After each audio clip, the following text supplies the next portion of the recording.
Oi pessoal, hoje eu vou ensinar como construir sua própria vila no Minecraft. Então, só segue os passos aqui e vai dar certo. Vou pegar aqui os blocos.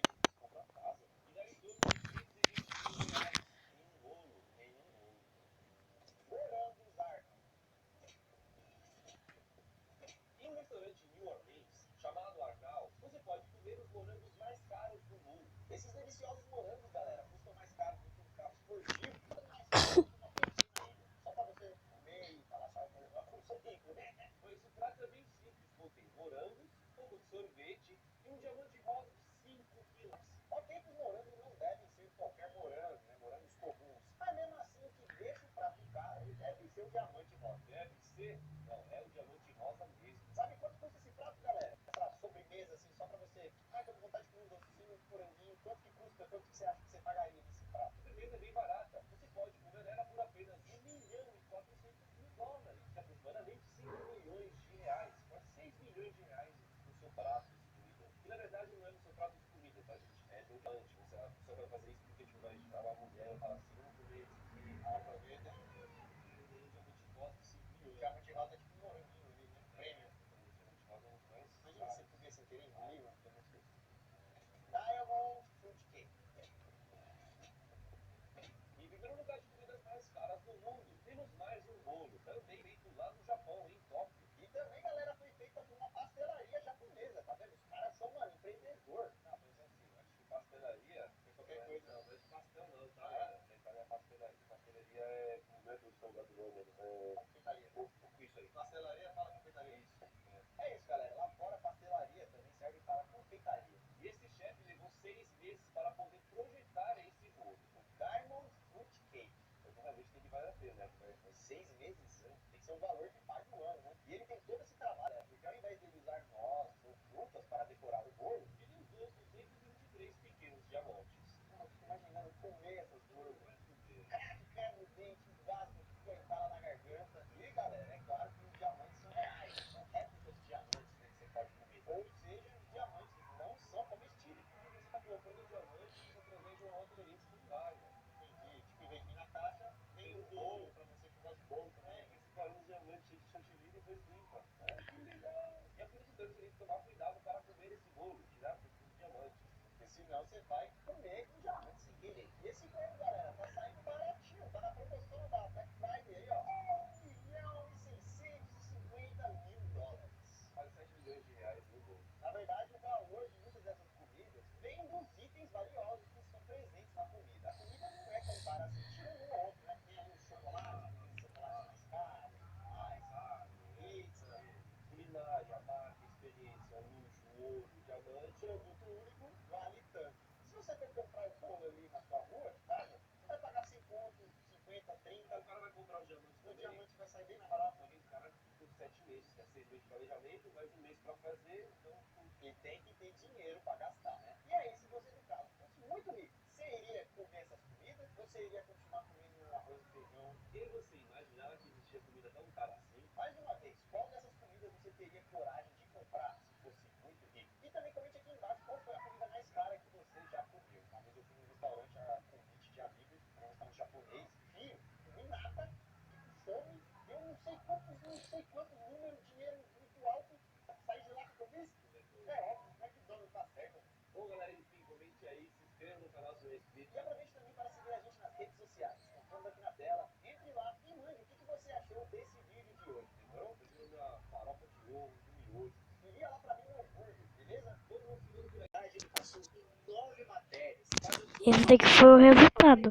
Minha vila vai ser do Nether, então vou dar um tempinho aqui pra vocês pausarem e conseguir copiar do seu jeito, do jeito que vocês quiserem aqui.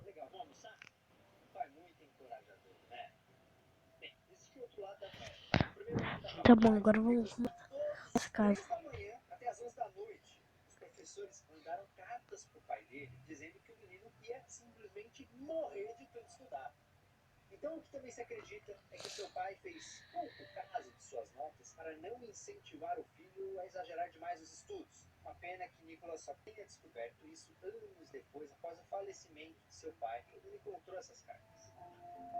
Mas, naquele momento em que o pai reagiu daquela forma, o Nicholas não fazia ideia disso. Ele só achava achou que seu pai estava sendo um grandíssimo babaca e decidiu então que iria estudar as matérias que ele gostava mais, como física, mecânica e matemática. Mas a vida do jovem Nikola não se resumia a estudos. Assim que ele começou o segundo ano, ele caiu na farra. Isso aconteceu da seguinte forma: tiraram muito sarro pelo fato dele só estudar o tempo inteiro.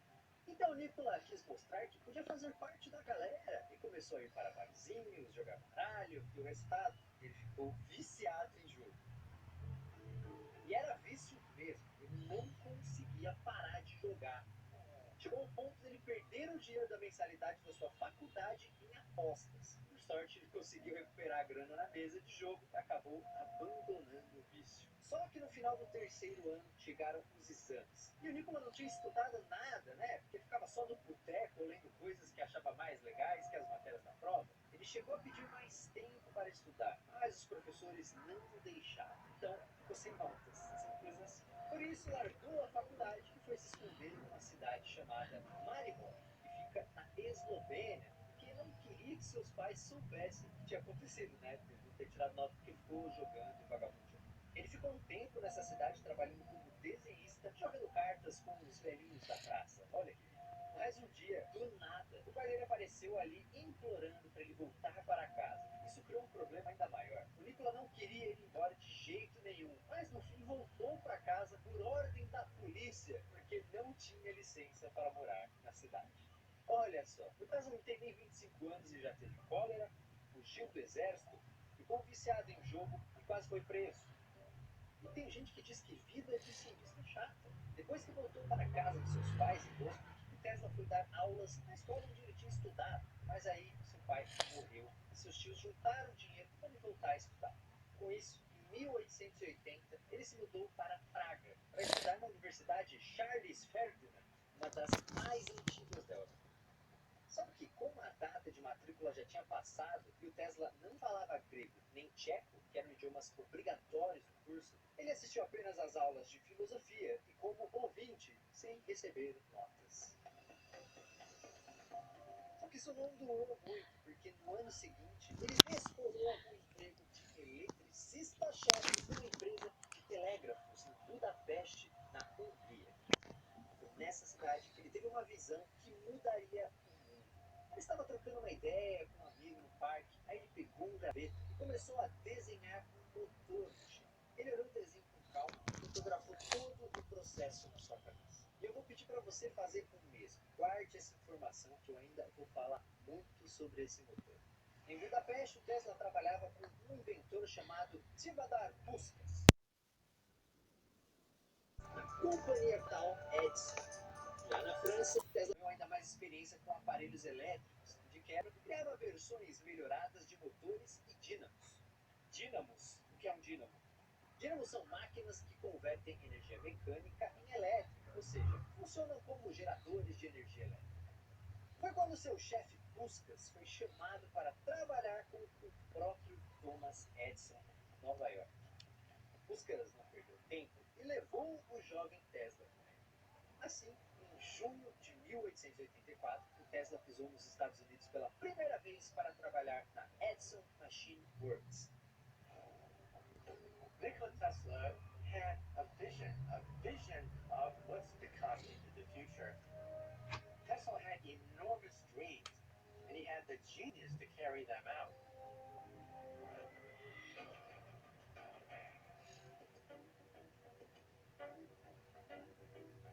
Alguns de vocês ainda está se perguntando, Edison? Mas Edison é o Thomas Edison? Exatamente, essa fábrica era comandada por um dos maiores inventores da época, Thomas Edison. Foi ele quem inventou a lâmpada incandescente, que marcou o início da era da eletricidade. Construiu um grande sistema de distribuição elétrica no mundo. Um grande inventor ele era enorme, e suas fábricas tinham centenas de funcionários.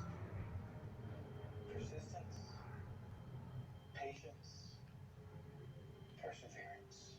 Medicine represents for lots of people the essence of Yankee ingenuity.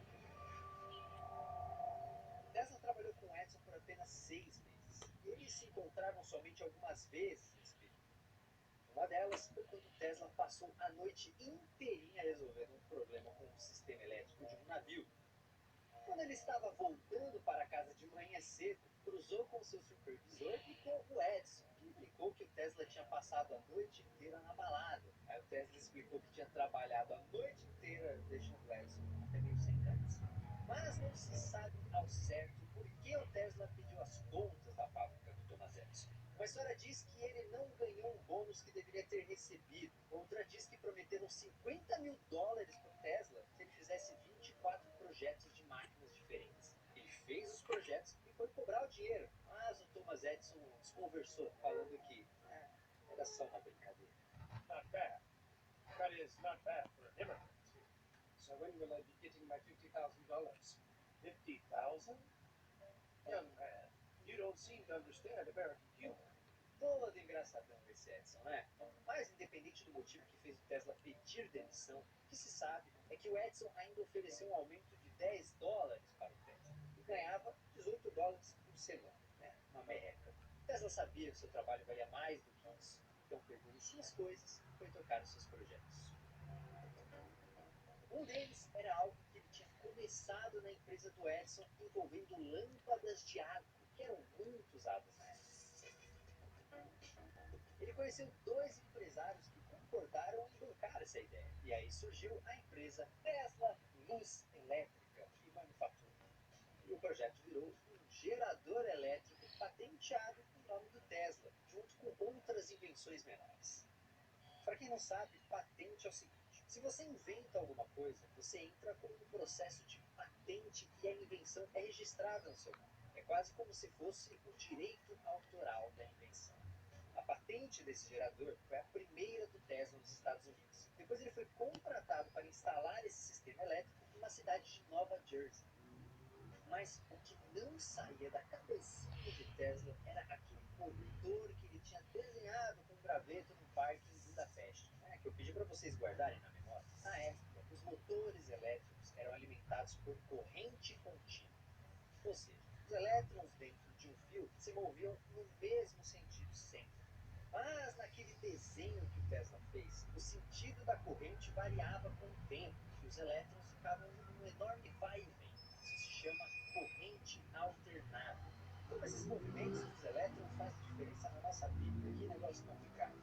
Bem, vamos falar um pouco de distribuição de energia elétrica. Ela é muito mais eficiente quando é feita numa grande voltagem, ou seja, com alta tensão elétrica. Por isso que as estações de energia sempre têm aqueles avisos de cuidado, fios de alta tensão. Mas você não pode usar alta voltagem na sua casa. É preciso abaixar essa voltagem, porque senão essa energia seria perigosa demais para você. E como é muito fácil abaixar a voltagem quando ela é transmitida por corrente alternada, esse método de transmissão acaba sendo mais barato e mais eficiente. And Edison's design had one critical flaw that will only go about 3/4 of a mile to a mile before it fades out entirely. AC has no such limitations. It can run at higher voltages, allowing it to be transmitted for hundreds of miles. Claro que ele não fazia consultoria nenhuma. Esse foi o resultado aqui do bazar que eu fiz.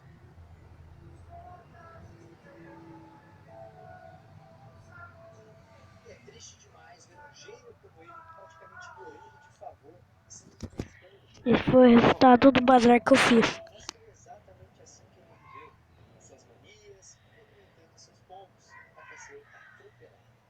Isso mesmo. Em 1937, Tesla, já com seus 81 anos de idade, foi atropelado. Ele estava atravessando a rua e um táxi o acertou em cheio. Tesla se arrebentou inteiro, quebrou várias suas, mas ninguém nunca soube ao certo o tamanho do estrago, porque o inventor detestava ir a médicos. Ele fez uns curativos, mas nunca se recuperou totalmente. Foi aí que, no começo de 1943, o quarto de Tesla no hotel ficou 2 dias tomando. A camareira passava pelo corredor, viu o sinal de não ter tudo na porta e seguiu em frente. Mas no dia 7 de janeiro, ela ficou desconfiada. Entrou no quarto e levou um susto enorme. Logo, a notícia começou a se espalhar. Nikola Tesla, um dos maiores inventores da história, havia sido achado morto em seu quarto de hotel aos 86 anos. Tesla morreu sozinho, acompanhado apenas de seus pombos que ficavam na janela, e o exame decretou que a causa da morte foi uma trombose coronária, que é uma obstrução nas artérias do coração.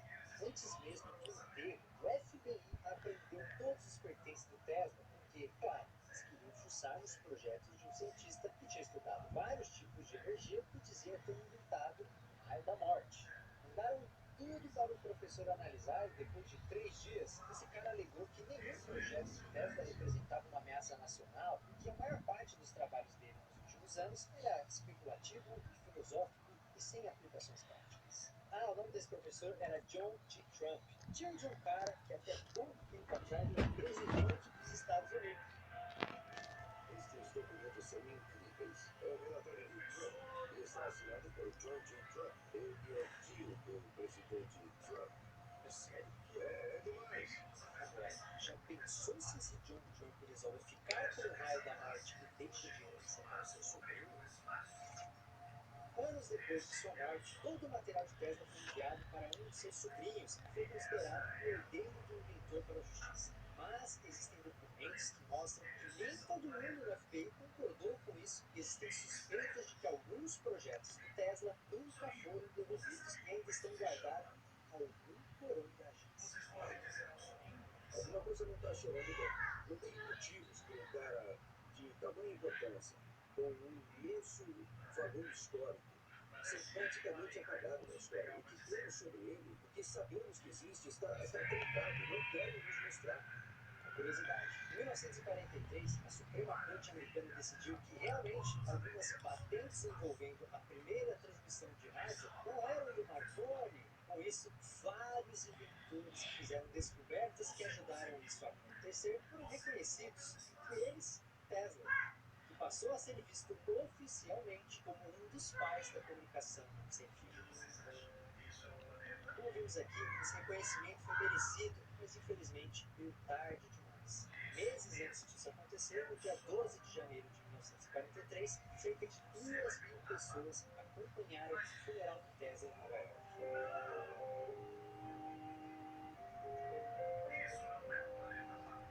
Foram levadas para Belgrado.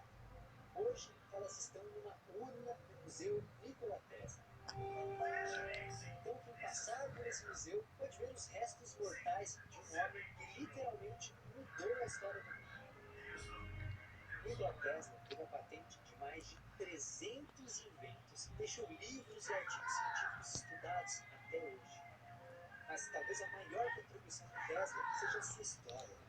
Tesla foi um sujeito que precisou enfrentar muita coisa para fazer a ciência transformar a sociedade. Ele enfrentou doenças, falta de grana e de apoio, mas nunca desanimou. Ele nunca desistiu de mudar o mundo. E o Tesla é diferente de muitos outros cientistas famosos. Ele não era apenas teórico, ele estava sempre querendo colocar as coisas em prática. Nem todos os seus inventos deram certo. Alguns se concretizaram apenas depois do seu tempo. Mas aqueles que deram certo influenciam a nossa vida até hoje. Por isso eu quero encerrar esse vídeo voltando para aquela pequena aldeia onde nossa história começou. Pode acreditar, mas Nikola Tesla nasceu durante uma tempestade de raios muito forte. A parteira achou que isso era sinal de mau agouro e disse para a mãe que esse bebê vai ser da escuridão. Mas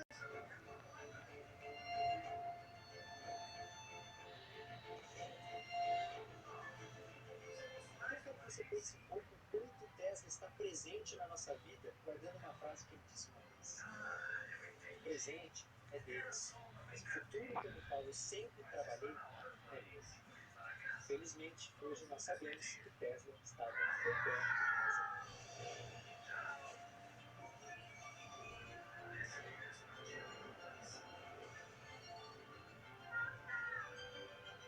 Pessoal, esse foi o documentário Nostalgia sobre a vida de Nikola Tesla. E se você gostou desse trabalho, deixe o seu gostei. Não se esqueça de se inscrever aqui no canal e também de me seguir lá no Instagram, @fcastanharo. E agora você também pode clicar no botão Valeu, que fica do lado aqui do compartilhar, para fazer uma contribuição aqui para o canal, caso você acredite que esse vídeo aqui do Tesla tenha valido a pena. A sua doação vai ficar visível para todo mundo aqui nos comentários e terá a minha eterna gratidão. Caso você queira doar, dor no coração. Comente aqui embaixo outro cientista você gostaria de conhecer na vida aqui no Nostalgia, mas calma, não vai embora ainda, porque você pode clicar aqui para assistir nosso documentário sobre Albert Einstein ou sobre Stephen Hawking. Obrigado pela sua audiência, pelo carinho, um beijo, fiquem bem, tchau!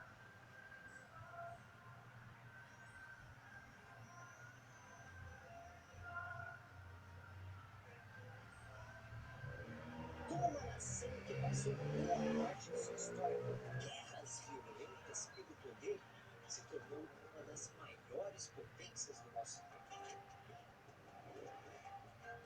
E como um povo que passou séculos tendo pouco contato com nações ocidentais, conseguiu se tornar tão influente no mundo de hoje.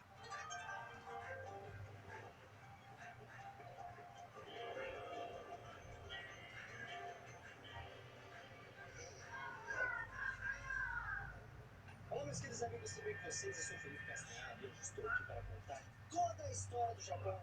Sim, teremos samurais, imperadores, shoguns, ninjas. Tudo isso faz parte da riquíssima história do Japão. Mas uma pergunta fica acima de tudo isso: como o povo japonês construiu a sua identidade? Aí não adianta apenas olhar para samurais ou para samurais. É preciso observar a história inteira do Japão para entender como as tribos isoladas que começaram a povoar essas ilhas milhares de anos atrás se transformaram no povo que conhecemos hoje. E antes de começar essa história, eu gostaria de pedir para você se inscrever aqui no canal, clicando no botão de se inscrever, tá? Aqui, ó, é só clicar, muito fácil. E também queria pedir o seu like, porque às vezes eu peço lá no final e vocês esquecem, então já deixa o seu like aqui, porque me ajuda demais. Você também pode se tornar um membro do canal para que a gente continue conseguindo produzir esses vídeos que dão muito trabalho, tá bom? Inclusive, muito obrigado aos membros Super Saiyajin 3, graças a essas pessoas maravilhosas, cujos nomes lindos estão aqui, vocês podem ver aqui. Graças a essas pessoas, esse vídeo se tornou realidade, então muito obrigado. Faça parte dessa comunidade maravilhosa e ajude o trabalho de toda a nossa equipe se tornando membro, tá bom? O link para se tornar membro está aqui na descrição. Mas vamos lá, nossa história começa num lugar que pode parecer distante.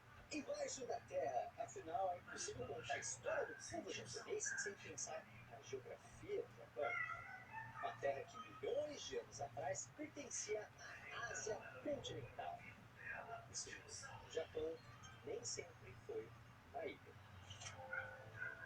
Essa região do planeta fica perto do ponto de contato de 4 placas tectônicas, que são enormes blocos de rocha que sustentam os continentes e oceanos. Essas placas se movem modificando a superfície do planeta e foi isso que rolou na Ásia. Um processo que durou milhões de anos fez a região do Japão ficar isolada pelo mar. O resultado foi um arquipélago com mais de 6.000 ilhas, sendo que as maiores são Hokkaido, Honshu, Shikoku e Kyushu, além de contar com as que formam a região de Okinawa. Essas ilhas ficam numa região conhecida como Centro do Pacífico, com muitos terremotos e vulcões. Um desses vulcões é o famoso Monte Fuji, o ponto mais alto do Japão, com mais de 3.700 metros encontrado nas praias. Agora pense em tudo que vocês sabem sobre povos antigos. Depois de conseguir casa e comida, qual é a primeira coisa que esses caras pensaram? Religião, é claro. Aliás, foi nessa época que surgiram pequenas estatuetas de barro chamadas Ogu. Já foram encontrados milhares.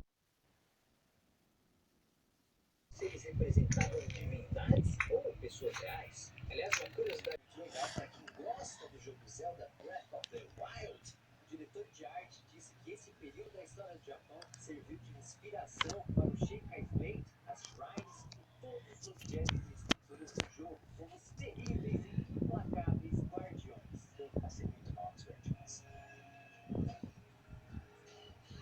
Fundamental deste vídeo: a disputa pelo poder.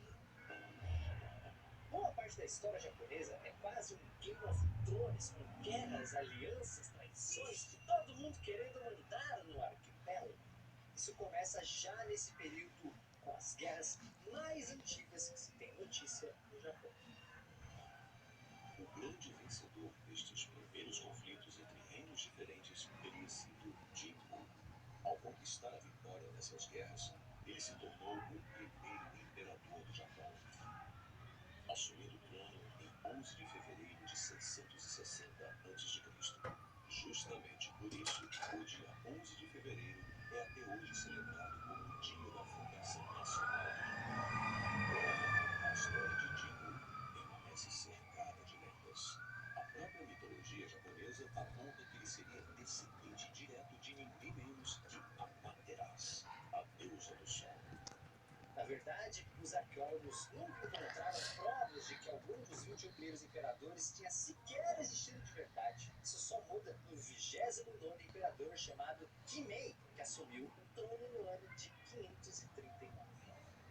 E aqui não estamos falando só de religião, mas principalmente de política. Seus imperadores são descendentes dos deuses, é sinal de que eles também são divindades. É um negócio muito parecido com os faraós do Egito.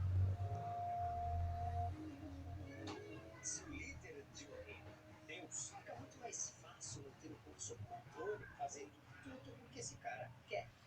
Stays are mine. Lives are mine. All that they own. É nesse período que alguns especialistas dizem ter surgido o Império Yamato. O que se acredita é que nos séculos 4 e 5, os Yamato eram apenas o grupo mais importante de uma enorme aliança de clãs. Mas o tempo passou e no século 6 esse clã Yamato já mandava tudo, estabelecendo a única dinastia imperial que reinou no Japão. Lembra que a dinastia é uma série de reis e rainhas de uma mesma família que se sucedem no governo? Então, todos os outros imperadores que vamos ver daqui para frente descendem do clã Yamato. Essa é a monarquia com a linhagem mais antiga que existe no mundo. Uma coisa importante é que a palavra clã vai começar a aparecer muito nesse vídeo. Como surgiram esses clãs? Bem, eles eram formados por famílias diferentes que se uniam normalmente por casamentos. Todo clã tinha uma família com mais poder e o patriarca dessa família era o líder do clã inteiro. Por exemplo, imagine que os membros de uma família importante de guerreiros se casam com pessoas de famílias de ferreiros e de arqueiros que têm menos poder. Todas essas famílias vão formar um clã, e o patriarca da família mais poderosa desse grupo é quem determina como o clã inteiro vai agir a respeito de qualquer assunto. Nessa época rolou a disseminação do shintoísmo.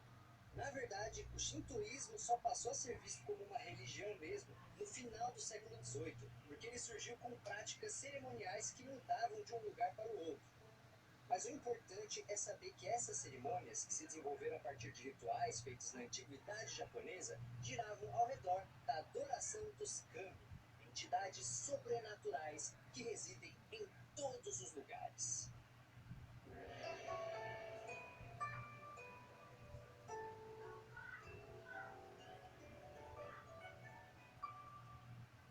Nessa época, o Japão tinha contato basicamente com outros dois territórios, as dinastias chinesas e os reinos coreanos. Vamos falar primeiro da Coreia. Nessa época, ela era dividida em 3 grandes reinos e uma confederação de reinos menores chamada Gaia, com todos disputando o poder. Os japoneses tinham bons relacionamentos com um desses reinos chamados Paikrit, e esse contato fez o budismo aparecer no Japão no meio do século VI. O budismo é uma religião que nasceu na Índia e se espalhou para o sul da Ásia e o Extremo Oriente. Claro que é muito difícil explicar o budismo de uma forma rápida, mas ele prega que o caminho para superar o sofrimento é derrotando os desejos e vícios, compreendendo o caminho de Buda, uma pessoa buscando a paz interior e aprimorando suas virtudes. Buddha is often interpreted in fire ritual, in which powerfully fashioned designs are symbolically consumed. O budismo também contribuiu bastante para a criação de um dos elementos mais ricos da cultura japonesa, o folclore. Na verdade, histórias sobre deuses e demônios, animais com poderes sobrenaturais e até mesmo dragões já existiam no Japão desde os primeiros dias do shintoísmo, formando um dos folclores mais ricos do mundo. Mas o budismo trouxe novos elementos para isso. Um bom exemplo está na figura do macaco, que marca presença em várias lendas japonesas. As primeiras histórias E essa foi a parte 1. Espero que gostem e tchau.